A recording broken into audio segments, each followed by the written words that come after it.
বাংলাদেশের একজন উপদেষ্টা মাহফুজ আলম তার মাথার ভেতরে পানির বোতল মেরেছে, টেলিভিশনে দেখেছেন না? আমরা এটাকে সমর্থন করি না, এর বিরোধিতা করি। আমরা তার বিরুদ্ধে হতে পারি, তার সমালোচনা করব, তাকে পছন্দ হতে না পারে, তিনি যেহেতু উপদেষ্টার পদে রয়েছে তাকে সরাসরি বোতল মারা আমরা সমর্থন করতে পারি। একে গ্রেপ্তার করেন, তাকে ধরেন, শাস্তি দেন, কিন্তু আমার প্রশ্ন হলো দুইটা। তার কারণ তুমিও ছাত্র, ওরাও ছাত্র। কেউ বা জীবনদের শহীদ হয়েছে, কেউ বা এখনো হসপিটালে কাতরাচ্ছে। তোমার কপাল ভালো, ভাগ্য ভালো, তুমি উপদেষ্টা হয়ে নিজেকে মন্ত্রী বলে দাবি করতেছ। আর যারা হসপিটালের বেডে কাতরাচ্ছে তাদের চিকিৎসা না দিয়ে মন্ত্রী সজে অহংকার করা, এটা এই বিপ্লবের সঙ্গে গাদ্দারি করা। তোমার মাথায় বোতল মারা হলো ভালো, তদন্ত হবে, বিচার হবে। সাথে সাথে বললে এটা শিবিরের কাজ। জোর বলেন কার কাজ? মানে তদন্ত নাই, দেখা নাই, বিচার নাই, ডাইরেক্ট শিবিরের ওপরে দায় চাপাইয়া দাও। বর্তমানে বাংলাদেশে চলতেছে দোষারোপের রাজনীতি আর দায় চাপিয়ে দেওয়া রাজনীতি। আমরা বলতে চাই উপদেষ্টা মাহফুজকে এই রাজাকার ডায়লগ দিয়েই কিন্তু হাসিনা দেশ ছাড়তে বাধ্য হয়েছে। আজকেও নতুন করে রাজাকার ট্যাগ লাগিয়ে ৭১ চেতনার নাম দিয়ে আলেমদের বিরুদ্ধে আবারও নতুন করে যারা দাঁড়াবে এদেরকেও দেশ ছাড়তে হবে। এমনিতেই বাংলাদেশের মধ্যে বর্তমানে বিশৃঙ্খলা কম না বেশি? এত অশান্তি, এত সমস্যা, এত বিশৃঙ্খলা। ডক্টর মোহাম্মদ ইউনূস ক্ষমতা গ্রহণ করেছে, প্রতিদিন এত আন্দোলন, মনে হচ্ছে ক্ষমতার থাকাই বিপদ। কথা কন না কে? আন্দোলনের শেষ নাই, দাবি আর চাওয়া পাওয়ার শেষ নাই। মানে গত 16 বছরে যত দাবি ছিল, যত চাওয়া পাওয়া ছিল, হাসিনা পলে যাওয়ার পরে মনে হচ্ছে কাজ আদায় হচ্ছে। কথা কন না কে? টেলিভিশন খুলবেন, আজকে এই আন্দোলন, কালকে আর এক আন্দোলন, আর একদিন ঘেরাও, যমুনা ঘেরাও, শাহবাগ অবরোধ, আন্দোলন আর আন্দোলন। বাংলাদেশের মধ্যে বিশৃঙ্খলা আছে না নাই? বাংলাদেশের একজন উপদেষ্টা মাহফুজ আলম গত একদিন আগে আপনারা তার মাথার ভেতরে পানির বোতল মেরেছে, টেলিভিশনে দেখেছেন না? আমরা এটাকে সমর্থন করি না, এর বিরোধিতা করি। আমরা তার বিরুদ্ধে হতে পারি, তার সমালোচনা করব, তাকে পছন্দ হতে না পারে, তিনি যেহেতু উপদেষ্টার পদে রয়েছে তাকে সরাসরি বোতল মারা আমরা সমর্থন করতে পারি। একে গ্রেপ্তার করেন, তাকে ধরেন, শাস্তি দেন, কিন্তু আমার প্রশ্ন হলো দুইটা। মাহফুজ আলমের মাথায় বোতল মারা হলো, পরের দিনে তিনি হসপিটালে গেলেন, সিটি স্ক্যান করলেন, সারাদিন তার চিকিৎসার মতো কেটে গেল। এক মাথায় বোতল পরে লক্ষ লক্ষ টাকার চিকিৎসা, টেস্ট আর পরীক্ষা। আমি প্রশ্ন করতে চাই যে এই যে মাহফুজ আলমের এত চিকিৎসা, আমি বিরোধিতা করি না, আল্লাহ তাকে সুস্থ করুক। তবে আমার প্রশ্ন হলো 40,000 আহত শিক্ষার্থীরা হাসপাতালে কাতরাচ্ছে, এখনো তাদের চিকিৎসা দেওয়া হচ্ছে না। প্রতিদিন তারা রাজপথে নেমে আন্দোলন করে। আমি মাহফুজকে বলতে চাই, তুমি চিকিৎসা নাও, কিন্তু তোমার তো দাবি ছিল এই 40,000 আহতদের চিকিৎসা নিশ্চিত করা। তার কারণ তুমিও ছাত্র, ওরাও ছাত্র। কেউ বা জীবনদের শহীদ হয়েছে, কেউ বা এখনো হসপিটালে কাতরাচ্ছে। তোমার কপাল ভালো, ভাগ্য ভালো, তুমি উপদেষ্টা হয়ে নিজেকে মন্ত্রী বলে দাবি করতেছ। আর যারা হসপিটালের বেডে কাতরাচ্ছে তাদের চিকিৎসা না দিয়ে মন্ত্রী সজে অহংকার করা, এটা এই বিপ্লবের সঙ্গে গাদ্দারি করা। আর 2 নম্বর প্রশ্ন হলো, তোমার মাথায় বোতল মারা হলো ভালো, তদন্ত হবে, বিচার হবে। সাথে সাথে বললে এটা শিবিরের কাজ। জোর বলেন কার কাজ? মানে তদন্ত নাই, দেখা নাই, বিচার নাই, ডাইরেক্ট শিবিরের ওপরে দায় চাপাইয়া দাও। বর্তমানে বাংলাদেশে চলতেছে দোষারোপের রাজনীতি আর দায় চাপিয়ে দেওয়া রাজনীতি। এই উপদেষ্টা মাহফুজ গত 3 দিন আগে ফেসবুকে পোস্ট দিল যে জামাত শিবিরকে দেশে থাকতে দেব না, ঢাকা বিশ্ববিদ্যালয় থেকে শিবির মুক্ত করব, তারা হলো রাজাকার। আমরা বলতে চাই উপদেষ্টা মাহফুজকে এই রাজাকার ডায়লগ দিয়েই কিন্তু হাসিনা দেশ ছাড়তে বাধ্য হয়েছে। কথা কন না কে? হাসিনা বলেছিল যে মুক্তিযোদ্ধার নাতিপুতি চাকরি পাবে না, তো রাজাকারের বাচ্চারা চাকরি পাবে। ছাত্ররা রাজপথে নেমে মিছিল শুরু করলে তুমি কে, আমি কে, রাজাকার রাজাকার কে বলেছে? স্বৈরাচার। সুতরাং রাজাকারের ডায়লগ দিয়ে স্বৈরাচার দেশ ছেড়েছে। আজকেও নতুন করে রাজাকার ট্যাগ লাগিয়ে ৭১ চেতনার নাম দিয়ে আলেমদের বিরুদ্ধে আবারও নতুন করে যারা দাঁড়াবে এদেরকেও দেশ ছাড়তে হবে। নতুন করে রাজাকার ইস্যু উঠাইয়া আলেমদের বিরুদ্ধে ষড়যন্ত্র, এটা জাতি কখনো মানবে? জোরে বলেন, মেনে নেওয়া হবে? আমরা জানি এগুলো হলো আলেমদেরকে ঘায়েল করার ইস্যু, আলেমদেরকে কি করার ইস্যু। সুতরাং উপদেষ্টা মাহফুজকে বলি, ভালো হও, সাবধান হও। আজকে বাংলাদেশের ষড়যন্ত্র চলতেছে, আমরা যদি এক না হতে পারি বিপদ আছে না নাই? বাংলাদেশকে নিয়ে কিন্তু চতুর্মুখী ষড়যন্ত্র।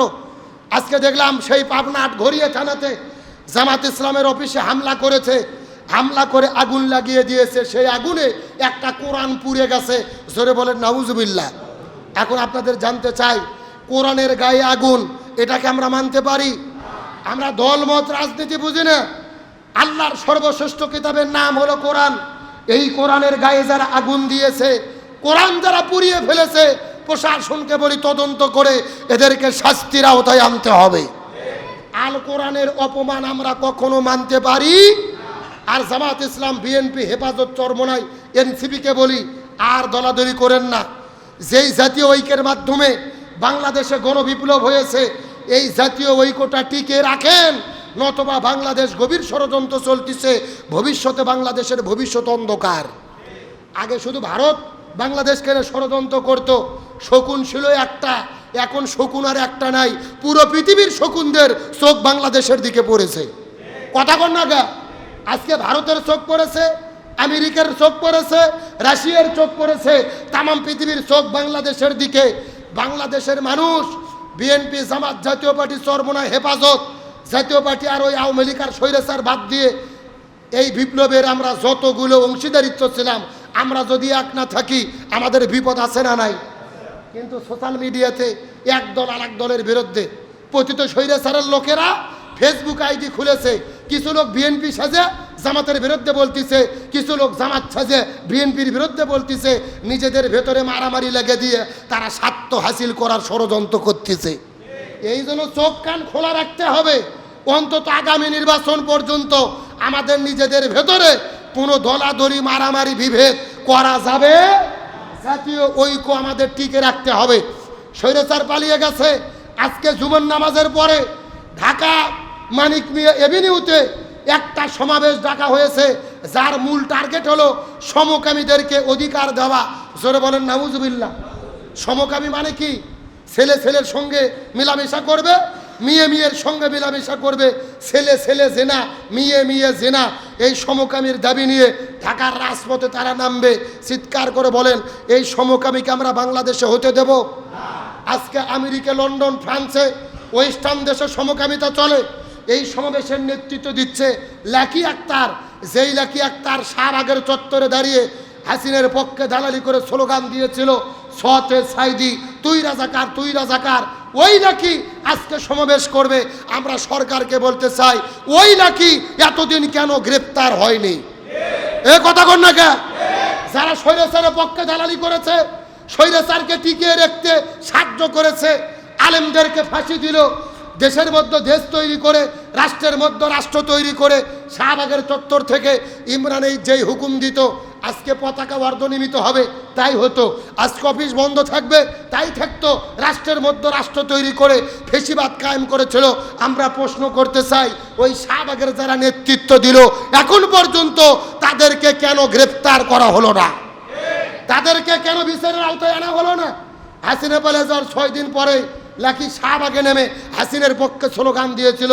সুতরাং সরকারকে বলি, ওই শাহবাগের দোসর, আওয়ামী লীগের দোসর, লাকি ইমরান, এই সরকার, মুনতাসির সহ যারা যারা আছে, কাউকে রাজপথে নামতে দেওয়া যাবে না। যদি রাজপথে নামে এদের গণধোলাই দিয়ে আয়না ঘরে বন্দি করে রাখতে হবে। এদেরকে আমরা উন্মুক্ত দেখতে চাই।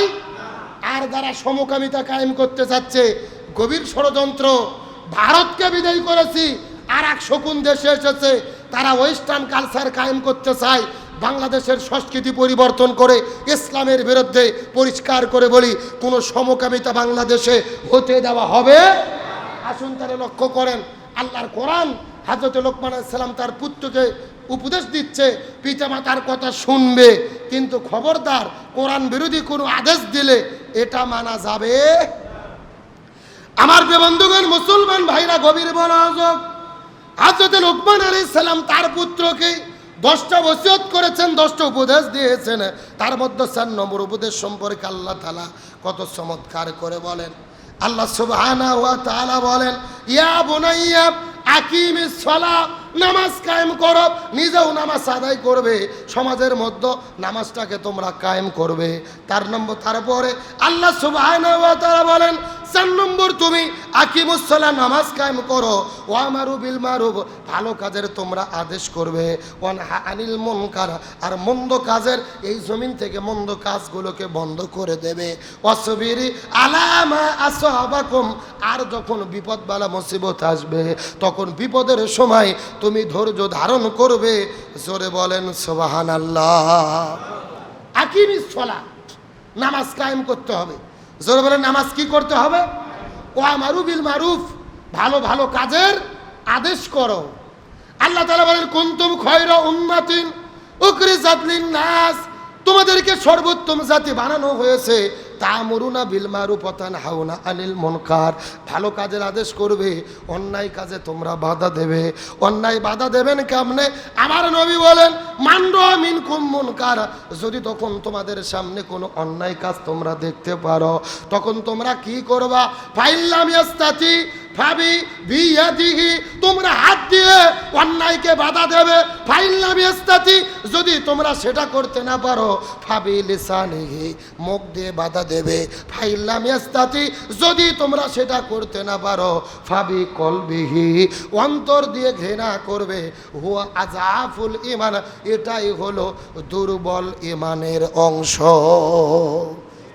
অন্যায় যদি আমরা দেখি ঈমানের ভাগ হলো 3টে। জোরে বলেন কয়টা?